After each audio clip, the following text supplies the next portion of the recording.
Hi guys, अस्सलाम वालेकुम, welcome to Taj kitchen. इनकी ताज किचनिல் நம்ம என்ன செய்ய போகிறோம்னா மோமோஸ் தான் செய்ய போகிறோம். வாங்க எப்படி செய்கிறது. மைதா மாவு ஒரு கப் எடுத்துருக்கேன். உப்பு தேவையான அளவு போட்டு தண்ணி போட்டு நல்லா பிசைஞ்சிக்கலாம்.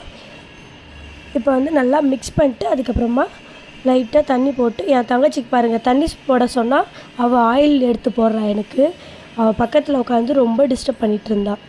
ஸோ அது வரைக்கும் நான் மாவே பிசைஞ்சிட்டேன். இப்போ ஆயில் போட சொன்னால் போடாமல் நின்றுட்டுருக்கா இவ. இப்போ எல்லாமே பிசைஞ்சு ஒரு 1/4 மணி நேரம் ஊற வச்சுட்டேன். அதுக்கு இப்போ 4 தக்காளி 4 மிளகாய் அதுக்கப்புறமா கொஞ்சம் நம்மளுக்கு தேவையான அளவு பூண்டு போட்டு வேக வச்சா சாஸ் ரெடி ஆகிடும். இப்போ வெங்காயம் அதுக்கப்புறமா பூண்டு பச்சை மிளகா கொத்தமல்லி இதெல்லாம் நல்லா சாப் பண்ணிட்டு வந்துடுறேன். பண்ணிவிட்டு சிக்கனில் நான் மிக்சியில் போட்டு லைட்டாக அரைச்சிட்டு வந்துட்டேன் சிக்கன். இப்போ மிளகாய் தூள் இதெல்லாம் போட்டு நல்லா மிக்ஸ் பண்ணி வச்ச உடனே இந்த மாதிரி தண்ணி விடும்.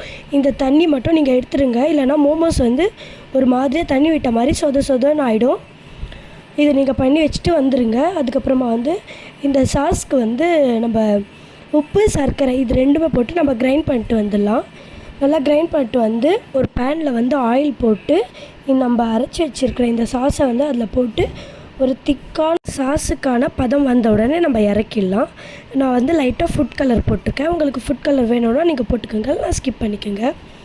இப்போ நான் மோமோஸ் எப்படி செய்கிறது அப்படின்னு சொல்லி என்னோடய இஷ்டத்துக்கு நான் செஞ்சேன். உங்களுக்கு எப்படி ஷேப் வருதோ நீங்கள் அந்த மாதிரி செய்யுங்க. என் தங்கச்சி இந்த மாதிரி நான் செஞ்சதுக்கு பார்த்துட்டு என்ன மோமோஸ் செய்ய சொன்னால் கொழுக்கட்டை செஞ்சு வச்சுருக்கேன் அப்படின்னு சொல்லிட்டு என்னை கிண்டல் பண்ணிகிட்டே இருந்தா. அவள் தான் கேட்டால். ஸோ அதனால் நான் பண்ணதுக்காக என்னை கிண்டல் பண்ணுறா.